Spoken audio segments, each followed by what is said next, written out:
그 기업이 상장한다고? 너무 갖고 싶었는데 이제 살 수 있는 건가?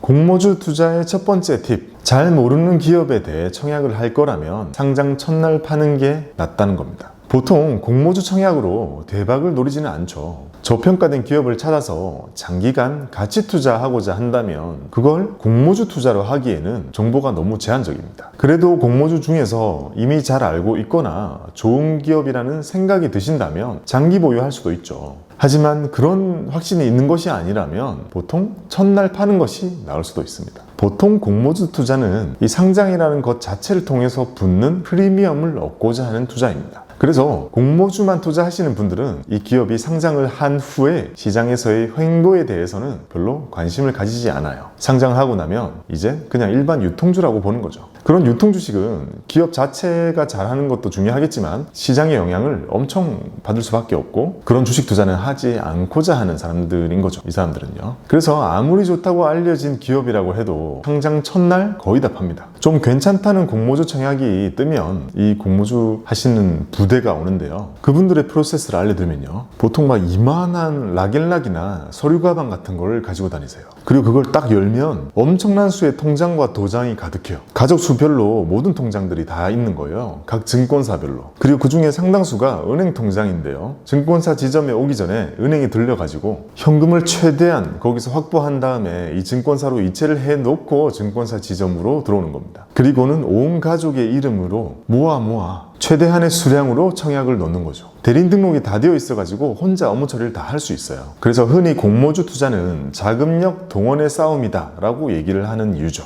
그렇게 현금을 엄청 만들어 와가지고 청약을 다 한 다음에 며칠이 지나서 이제 배정받은 것만큼 빼고 나머지가 엄청 많이 환불이 되거든요. 그럼 그날 그 환불 들어온 자금들을 다시 다 은행의 계좌로 되돌려 놓습니다. 이렇게 해서 최대한 많은 수의 공모주를 배정을 받으려고 하고 상장 첫날 다 파는 거죠. 그런 큰 기업들의 공모주가 상장을 하는 날은 PB들이 아침부터 매우 바쁩니다. 고객 수가 엄청 많은데 그걸 그날 아침에 다 팔아야 되는 거예요.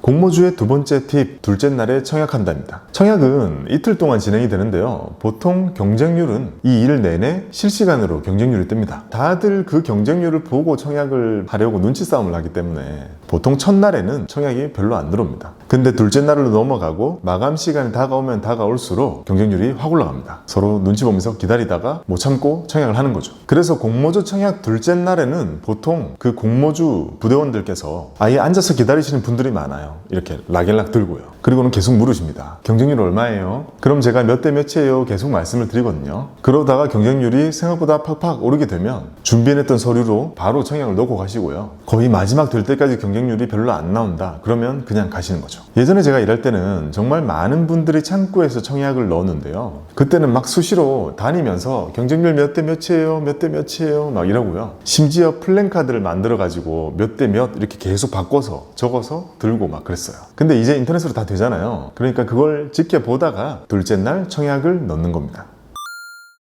청약의 세 번째 팁, 경쟁률이 높다고 무조건 좋은 것이 아니다는 겁니다. 우리는 보통 공모주 그 부대원들만큼의 자금력을 가지지 못합니다. 그래서 많은 금액의 증거금을 넣어서 청약을 할 수가 없어요. 경쟁률이 너무 높아져 버리면 우리가 열심히 돈을 마련하고 고생한 것에 비해서 내가 배정받는 게 너무 작고 그게 잘 된다고 해도 내가 얻을 수 있는 절대 수익이 너무나 적어집니다. 몇 주 배정받아 가지고는 그게 시장에서 따블이 난다고 해도 내가 얻는 수익이 그냥 기분 좋은 거 말고는 안 남는 경우가 많거든요. 그래서 경쟁률 높은 공모주 청약만 쫓아다니는 것이 그렇게 현명한 방법은 아닙니다. 제 생각에는 그럴 바에는 차라리 공모주 펀드를 하시는 것이 낫습니다. 펀드는 보수받으면서 그런 소액들 모아가지고 쥐고 있다가 괜찮은 공모주 청약이 뜨면 청약 넣어가지고 배정 받아가지고 그걸 수익 내서 돌려주죠. 이런 공모주 펀드는 이 배분율도 더 우대해주거든요.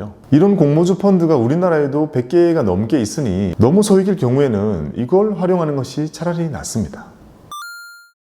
공모주 투자의 팁 네 번째는 결국은 주식이라는 겁니다. 이 표를 보시면 작년 11월부터 상장한 기업들의 상장 첫날 공모 가격 대비해서 얼마나 움직였는지랑 오늘 가격을 비교해 놓은 건데요. 제각각입니다. 결국은 주식입니다. 어떤 것은 상장 첫날 파는 것이 나았을 수도 있고 어떤 것은 계속 가지고 가는 것이 더 나았을 수도 있습니다. 상장 후에 계속 오르는 것도 많고 내려가는 것도 많아요. 공모주 청약을 마치 절대적으로 수익을 얻을 수 있는 그런 투자 수단으로 생각을 하시면 안 됩니다. 이것도 결국 주식 투자구나, 상당 리스크가 있고 상당한 기대 수익이 있는 투자구나, 이런 생각을 절대 버리시면 안 되는 겁니다. 여러분, 네이버에 카인드라고 검색을 합니다. 그러면 대한민국 대표 공시 채널 카인드, 여기를 들어가고요. 자, 여기 들어가서 아래에 IPO 현황 누르신 다음에 여기 공모기업을 선택하고 다시 공모 일정을 누르면, 자, 내려보시면 6월 달에 상장, 그리고 IR, 수요 예측, 그리고 청약을 받는 이런 것들을 확인하실 수가 있습니다. 청약. 오늘이 6월 12일이거든요. 6월 12일에 청약, 오늘 끝났겠지만 ADT 이거 한번 눌러보겠습니다. 자, 눌러보면 어제 오늘 청약을 받은 이 기업에 대한 정보들이 쭉 나오는데요. 우리가 앞서 배웠던 그런 정보들이 상당히 많이 나오는 것을 볼 수 있죠. 자, 먼저 이렇게 봤을 때 미래셋대우가 언급되는 걸로 봐서 미래셋대우가 주관사인 것 같으니 그리로 가보겠습니다. 미래셋대우 홈페이지를 들어가서 로그인을 하겠습니다. 자, 로그인 하셨으면 위에 있는 메뉴들 중에 두 번째 뱅킹 대출 청약, 청약이니까 여기 있겠죠. 밑에 내려보면 청약 옆에 공모주 청약이라고 있습니다. 일정을 한번 먼저 눌러볼게요. 일정 눌러보면 여기에는 아까 그 카인드 사이트와는 다르게 미래셋대우 이 증권사에서 청약하는 것만 확인하실 수 있어요. 자, 공모주 청약으로 바꾸고 조회 뜨죠. 보시면 저 공모주수 7,800원에 이만큼 청약을 합니다. 자, 다시 위에 가서 이번에 공모주 청약을 눌러보겠습니다. 청약 하기를 누르는 화면인데요. 이게 오늘 청약이 끝났기 때문에 청약 버튼이 뜨진 않는데요. 여기에 이제 떠있게 되고 누르면 청약을 진행하실 수 있습니다. 청약에 대한 정보를 한번 확인해 보겠습니다. 이걸 눌러보니까 여기에 청약 증거금 조견표 이걸 눌러보면요. 이걸 눌러보면 자, 이렇게 확인이 돼요.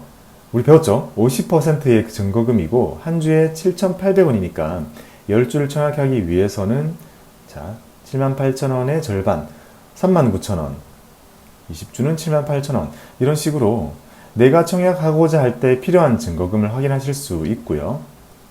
자, 그 다음에 종목 경쟁률 눌러보면요. 여기에 이걸 누르면 뭐야 이거 1552? 여러분, 저도 1000 넘는 경쟁률을 처음 본 것 같은데 저는 이 회사에 대해서는 아무것도 모릅니다. 알 수가 없죠. 보통 청약을 하려고 하는 종목들은 공부를 따로 해야 되니까요. 무슨 회사인지는 모르겠지만 인기가 좀 많았던 것 같네요. 지금 시장이 좋아서 그런 걸 수도 있고 기업이 인기가 많은 걸 수도 있습니다. 자, 어떠한 이유에서든 지금 1550이라는 경쟁률을 확인하실 수 있습니다. 자, 그러면 우리가 심플하게 생각해서 1552주를 살 수 있을 만큼의 증거금을 넣고 청약을 했다면 한 주를 받는 거죠. 그 한 주는 7,800원짜리입니다. 자, 이렇게 경쟁률을 확인하실 수 있고요. 그 다음에 마지막으로 배정 결과. 자, 지금은 청약을 못했으니까 안 뜨겠지만 여기에는 여러분들이 며칠 날 어떤 종목을 몇 주를 청약했고 그로 인해 마지막으로 받게 된 배정 주수를 여기서 확인하실 수가 있습니다. 그 환불 금액과 어떤 계좌로 환불이 됐는지 이런 것까지 여기서 다 확인하실 수가 있습니다. 카인드로 돌아와 보니 청약만 바꿔서 검색. 자, 이렇게 6월달 동안 진행이 되는 공모주 청약을 확인하실 수가 있습니다. 많은 분들이 궁금해하시는 SK바이오팜 같은 종목들도 여기에 청약이 되는 걸 볼 수 있습니다.